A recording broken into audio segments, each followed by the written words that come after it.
Hello viewers, welcome to my YouTube channel. 2023-24 উচ্চ মাধ্যমিকের এবিটিএর test paper থেকে আরও একটি পেজের আনসার নিয়ে আজকে চলে এসেছি তোমাদের জন্য।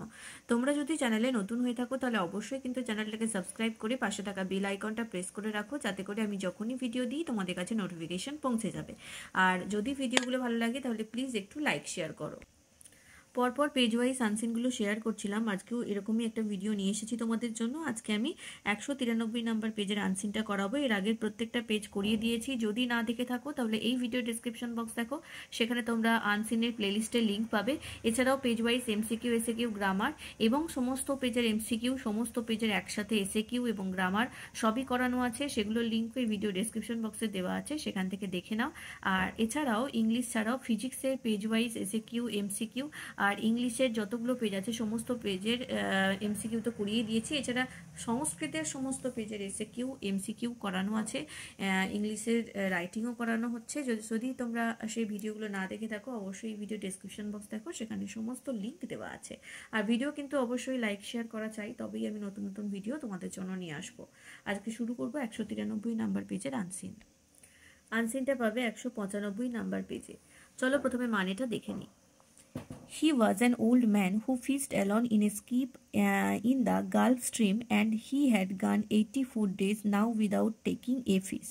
তিনি ছিলেন একটি বৃদ্ধ লোক, বয়স্ক লোক, যিনি উপসাগরীয় দ্বীপে একাকী তার স্কিপে চড়ে মাছ ধরতেন। কিন্তু 80 দিন পেরিয়ে যাওয়ার 84 দিন পেরিয়ে যাওয়ার পরও তিনি একটাও মাছ পাননি। In the first 40 days A boy had been with him. প্রথম 40 দিন একটি ছেলে তার সাথে থাকতো। But after 40 days without a fish, the boy's parents had told him that the old man was now definitely and finally Salau, which is the worst form of unlucky, and the boy had gone at their orders in another boat which caught 3 good fish the next week. 40 দিন পেরিয়ে যাওয়ার পর তার ছেলেটির মা বাবা বলল যে এই বৃদ্ধ লোক অবশ্যই একজন সালাও মানে হচ্ছে মানে প্রচণ্ডভাবে আনলাকি, মানে যার কোনো অভাগা আর কি বলা যেতে পারে।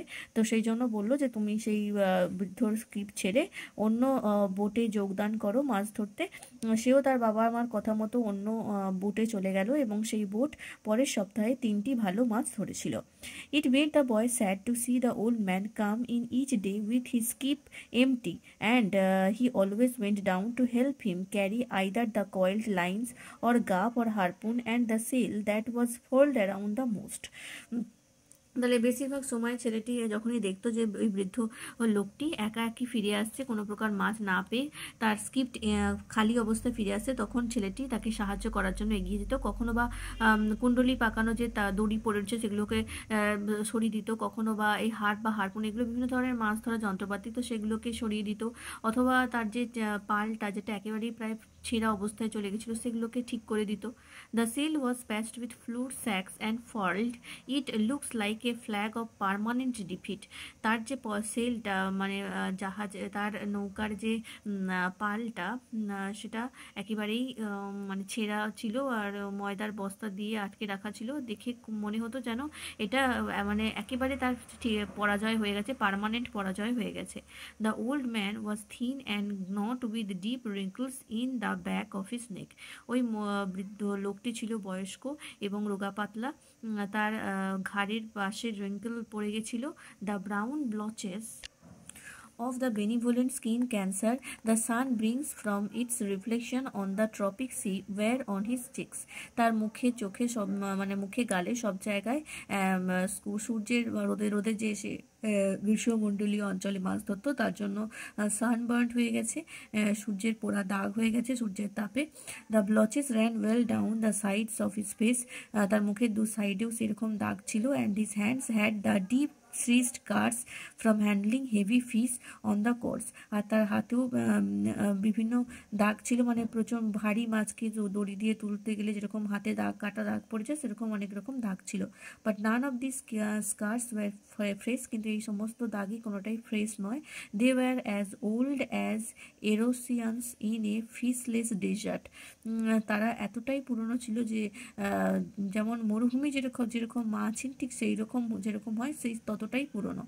Everything about him was old except his eyes and they were the same colour as the sea and were cheerful and undefeated.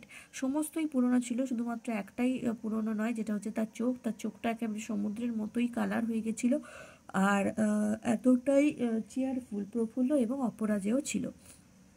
Santiago, the boy said to him as they climbed the bank from where the skiff was hauled up. Santiago বলে ছেলেটি ওই লোকটিকে ডাকলো যখন তারা নদীর মানে একেবারে ধারে, সমুদ্রের ধারে উঠে এলো তার স্কিপ্ট নিয়ে। I could go with you again, আমি আপনার সাথে আবার যেতে পারি। We have made some money, আমার কিছু টাকা হয়েছে। The old man had taught the boy to fish and the boy loved him. ওই বৃদ্ধ মানুষটি ছেলেটিকে মাছ ধরা শিখিয়েছিল এবং ছেলেটিও তাকে খুব ভালোবাসত। No, the old man said, বৃদ্ধ ওই লোকটি বলল, না। You are with a lucky boat, তুমি এখন একটি ভাগ্যবান নৌকায় রয়েছো। স্টে উইথ দেম, তাদের সাথেই থাকো। But remember how you went 87 days without fish, কিন্তু মনে রাখবে কীভাবে 87 দিন তুমি মাছ ছাড়াই গেছো। And then we caught big ones every day for 3 weeks, তারপরে আমরা পরপর 3 সপ্তাহ ধরে প্রতিদিন মাছ পেয়েছি। I remember, the old man said, তখন বৃদ্ধ মানুষটি বলল, হ্যাঁ আমার মনে আছে। I know you did not leave me because you doubted, আমি জানি তুমি আমাকে ছাড়োনি কারণ তুমি সন্দেহ করতে। It was papa made me leave, আমার বাবা আমাকে ছাড়তে বাধ্য করেছে। I am a boy and I must obey him, আমি তো তার ছেলে, তাই অবশ্যই আমার তার কথা শোনা দরকার। I know, the old man said, বৃদ্ধ মানুষটি বলল, আমি জানি, ইট ইজ কোয়াইট নর্মাল, এটাই তো স্বাভাবিক। দে হ্যাজেন্ট মাচ ফেথ, তাদের খুব একটা ভরসা নেই। No, the old man said, বৃদ্ধ মানুষটি বলল, না। বাট উই হ্যাভ ফেথ, কিন্তু আমাদের ভরসা আছে। হ্যাভেন্ট উই, তাই নয় কি? ইয়েস, দ্য বয় সেড, ছেলেটি বলল, হ্যাঁ। তো আশা করি বুঝতে পারলে। চলে আসবো ট্রু ফলসে। প্রথমে আছে ট্রু ফলস এর দাগে, the boy did not leave Santiago willingly, ইচ্ছাকৃতভাবে স্যান্টিয়াগোকে ছেলেটি ছাড়েনি। ট্রু, ইচ্ছাকৃত ছাড়েনি, তার বাবা বলেছিল বলে ছেড়েছিল। The old man was A healthy person, বৃদ্ধ মানুষটি ছিল খুব হেলদি, নাদুস নুদুস, এটা হয়ে যাবে false. The boy did not obey his father, ছেলেটি তার বাবার কথা শুনতো না, এটা হবে false. The old man taught the boy how to catch fish in the sea, সমুদ্রে কীভাবে মাছ ধরতে হয় সেটি বৃদ্ধ মানুষটি ছেলেটিকে শিখিয়েছিল, এটাও হয়ে যাবে ট্রু।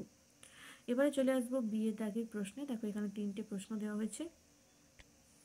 1 নম্বর প্রশ্ন, how did the boy feel about Santiago's bad luck, স্যান্টিয়াগোর খারাপ ভাগ্য সম্পর্কে ছেলেটি কী ফিল করতো? উত্তর লিখবে, it made the boy sad to see the old man come in each day with his skiff empty and he always went down to help him, প্রতিদিন যে বৃদ্ধ মানুষটি স্কিপ্ট ফাঁকা অবস্থাতেই ফিরে আসতো মাছ না নিয়ে, সেটা দেখে ছেলেটির খুব খারাপ লাগতো এবং ছেলেটি সবসময় তাকে সাহায্য করার জন্য এগিয়ে যেত। আচ্ছা, এবারে চলে আসবো 2 নম্বর প্রশ্নে, what happened when the boy went on another boat, যখন ছেলেটি অন্য বোটে বা অন্য যে নৌকা সেখানে গেল তখন কি হলো? উত্তর লিখবে, when the boy went on another boat it caught 3 good fish the next week, পরে অন্য বোটে যাওয়ার পরেই পরের সপ্তাহ ওই বোট থেকে সে 3টি ভালো মাছ পেয়েছিল।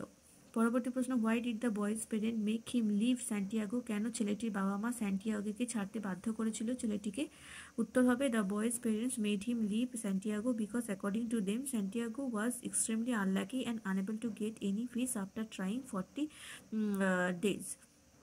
তাই স্যান্টিয়াগোকে ছাড়তে বাধ্য করেছিল ছেলেটির মা বাবা তাকে, কারণ স্যান্টিয়াগো, তার মা বাবার মতে স্যান্টিয়াগো ছিল অত্যন্ত দুর্ভাগ্যবান একটি ব্যক্তি, যে 40 দিন চলে যাওয়ার পরেও একটাও মাছ ধরতে পারেনি।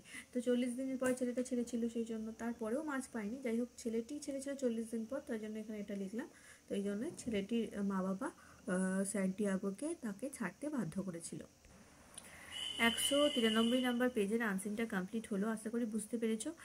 যদি কোনো প্রবলেম হয় অবশ্যই কমেন্ট করে জানাও, আর একটু ভিডিওগুলো লাইক শেয়ার করো। পরবর্তী ভিডিও পেতে গেলে অবশ্যই শেয়ার করতে হবে, আর এভাবেই আমি ভিডিও দিতে থাকবো। আশা করি তোমাদের ভালো লাগছে। আর আবারও বলছি, যদি আগের ভিডিওগুলো না দেখে থাকো তাহলে এই ভিডিও ডিসক্রিপশন বক্স দেখো, সেখানে সমস্ত লিঙ্ক পেয়ে যাবে। আজকের ভিডিওটা এই পর্যন্তই, দেখা হচ্ছে খুব তাড়াতাড়ি পরবর্তী ভিডিওতে। Thank you.